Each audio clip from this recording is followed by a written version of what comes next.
It was supposed to be a simple prank, a bit of harmless fun at the hospital's annual Halloween party. I never imagined that it would spiral into the bizarre situation I found myself in, standing in a pristine white nurse's uniform, my reflection staring back at me with wide, mascara-coated eyes, feeling utterly trapped. Let me back up a bit. My name is Mark, and I work in the administrative office of Westfield General Hospital. I'm not a nurse, nor have I ever aspired to be one. Numbers, spreadsheets, and schedules are my domain, not scrubs, stethoscopes, or bedpans. Still, when the hospital announced their yearly costume contest for staff, I was persuaded to join by my coworker, Emily. "Come on, Mark," she said with a sly grin. "You can't spend every day buried in paperwork. Have a little fun for once." Reluctantly, I agreed. But when I showed up that evening dressed as a generic vampire, a cheap cape and fake fangs that I'd picked up from a dollar store, it was clear I hadn't put in nearly as much effort as everyone else. The nurses, in particular, had gone all out. Some were dressed as zombies with eerily realistic makeup, others as superheroes, and a few had donned outfits inspired by historical nurses, complete with vintage caps and aprons. That's when it all began. I'd been lingering near the punch bowl, trying to stay inconspicuous, when a group of nurses from the ER cornered me. Their ringleader, a fiery redhead named Lisa, looked me up and down with a smirk. "Really, Mark? A vampire?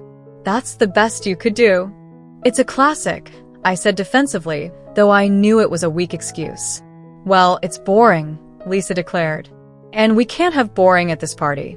What you need is a real costume. Ladies, what do you think?" The other nurses exchanged mischievous glances, and I felt a pang of unease. "Let's make him one of us," one of them chirped. Before I could protest, they grabbed me and whisked me away to one of the empty examination rooms. "Wait, what are you?" No. This isn't necessary," I stammered, but they were already pulling off my cape and shoving me onto a stool. "It's just a bit of fun," Lisa said, though the glint in her eyes suggested otherwise. Within minutes, they'd transformed the sterile room into a makeshift beauty salon. One nurse brushed out my short, sandy hair, while another applied foundation and blushed to my face. "This is ridiculous," I muttered, but my complaints fell on deaf ears. "You'll thank us later," Lisa said as she expertly applied eyeliner and mascara. Before I knew it, they had pulled a white nurse's dress over my head. It was snug but surprisingly comfortable.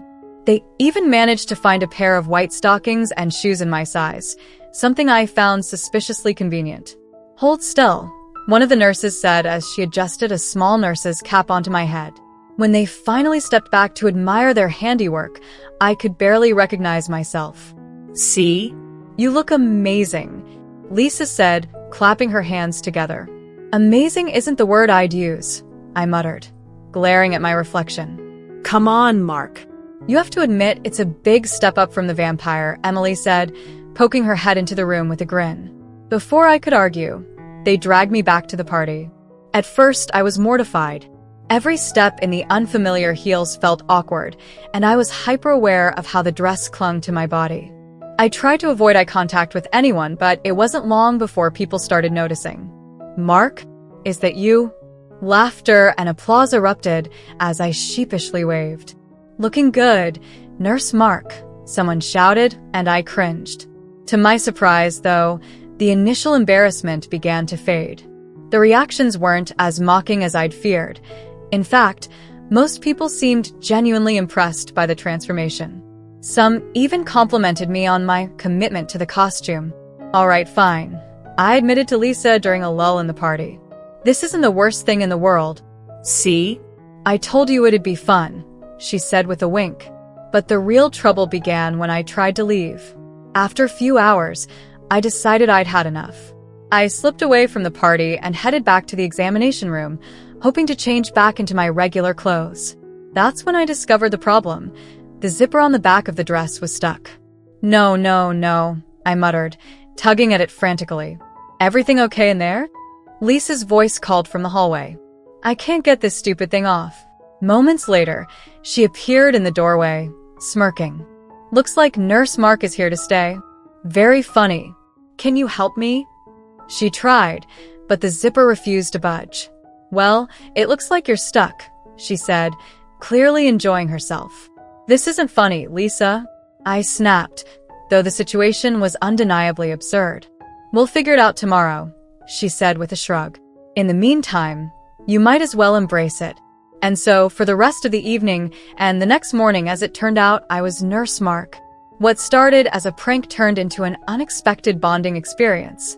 The nurses who had dressed me up were oddly protective of me, insisting that I fit right in with their team. They even taught me how to carry a clipboard and navigate the hospital corridors with an air of authority. By the end of the weekend, I had to admit that the experience hadn't been as awful as I'd feared. In fact, I'd gained a newfound appreciation for the work nurses do every day. And while I was relieved when the zipper finally gave way, a part of me almost missed the strange camaraderie I'd found while wearing that uniform. Sometimes, stepping out of your comfort zone can lead to the most unexpected adventures. And who knows? Maybe next Halloween, I'll don the nurse's outfit again, this time by choice.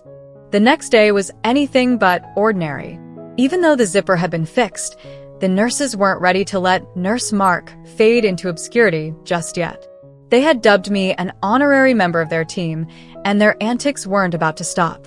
Lisa, in particular, seemed to delight in keeping me roped into their world. I arrived at work thinking the ordeal was behind me, but as I walked into my office, there it was, the nurse's uniform, freshly pressed and hanging neatly on the back of my chair. "Oh, come on," I groaned. A note was pinned to the dress. "Mark, you are the life of the party. Why not keep the spirit alive?" Lisa and company.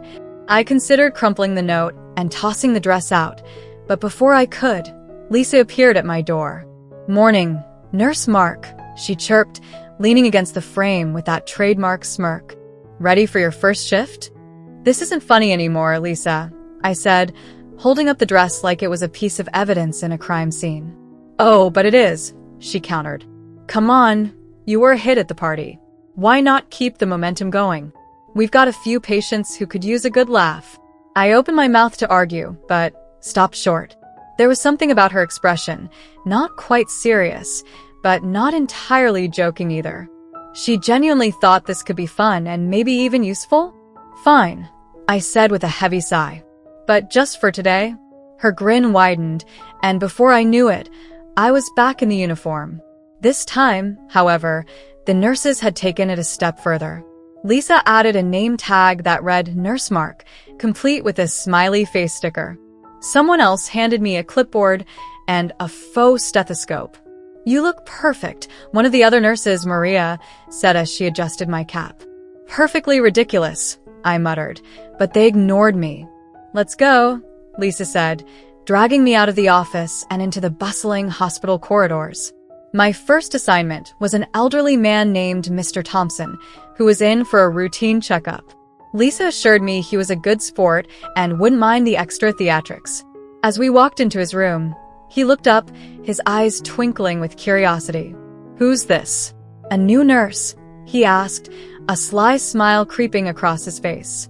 "Nurse Mark, at your service," Lisa said, gesturing to me like I was the star attraction in a circus. Mr. Thompson chuckled. "Well, aren't you a sight?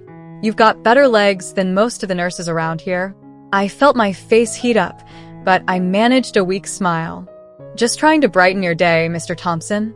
And, surprisingly, it worked. He laughed and chatted with us, clearly enjoying the attention. By the time we left his room, I felt a little less self-conscious and a lot more appreciated. "See?" Lisa said as we walked down the hall. "You're a natural." Things took a turn when we were called to assist with a pediatric patient, a young girl named Sophie, who was terrified of hospitals. She'd been admitted for a minor procedure, but the sight of doctors and nurses in scrubs had her in tears. "Maybe Nurse Mark can help," Maria suggested, nudging me forward. "Wait, what?" I said, panic rising in my chest. "I don't know the first thing about calming down a scared kid." "Just be yourself," Lisa said. "Well, yourself in a dress." Reluctantly, I stepped into Sophie's room. She was curled up on the bed, clutching a stuffed animal and sniffling. Hey there, Sophie, I said softly, trying to sound cheerful. I'm Nurse Mark. Can I tell you a secret? She peeked out from behind her stuffed animal, curiosity flickering in her tearful eyes. I'm kind of new at this whole nursing thing, I whispered, crouching down to her level. Do you think you could help me out? I'm a little nervous, too. Her sniffle slowed, and she gave me a tentative nod. Great. So, here's the deal, I continued. I need someone really brave to show me how to be a good nurse. Think you can do that? By the time we finished chatting, she was smiling, and the procedure went smoothly. The nurses were impressed, and I felt a strange sense of pride. Maybe this wasn't so bad after all. Word spread quickly about Nurse Mark. By lunchtime, I couldn't walk down a corridor without someone stopping to comment on my transformation. Doctors, patients, and even visitors got in on the joke. And while it was embarrassing, it was also oddly heartwarming. One patient's family even requested that I be the one to deliver their grandmother's flowers, claiming it would brighten her day. And it did. She laughed so hard she had tears in her eyes. It wasn't just the patients who appreciated it, though. The nurses seemed to enjoy having me around, not as an administrator, but as one of their own. They taught me little tricks of the trade, how to carry a tray of supplies without spilling anything, how to adjust in 4-pole, and even how to navigate the labyrinthine hospital floors without getting lost. By the end of the day, I was exhausted but oddly fulfilled. As I sat in the break room, still in my nurse's uniform, Lisa plopped down beside me. Not bad for a pencil pusher, she said, handing me a bottle of water. I laughed. Thanks, I think. You know, you've been surprisingly good at this, she said, her tone more serious now. You've made a lot of people smile today, Mark. That's not something we get to see every day in this line of work. Her words caught me off guard. I'd spent so much of my career buried in paperwork that I'd never really stopped to think about the human side of the hospital. But today, I'd seen it firsthand. The laughter, the relief, the connections. And it felt meaningful. I guess it's not so bad, I admitted, taking a sip of water. But don't get used to this. I'm not trading in my spreadsheets for scrubs. Whatever you say, Nurse Mark, she said with a wink. Over the next few weeks, the story of my Halloween transformation and subsequent shift as a nurse became the stuff of hospital legend. The uniform found its way back to my office a few more times, and while I protested, I secretly didn't mind as much as I let on. It wasn't just about the laughs or the novelty anymore. It was about the connections I'd made, the patients who'd smiled, the nurses who'd welcomed me into their world, and the sense of purpose I hadn't realized I'd been missing. Eventually, life went back to normal. The uniform was retired, and I returned to my spreadsheets and schedules. But every now and then, I'd catch a glimpse of Lisa or one of the other nurses in the hallway, and they'd give me a knowing smile. And sometimes, when no one was looking, I'd smile back. Because, as ridiculous as it had been, being Nurse Mark wasn't so bad after all.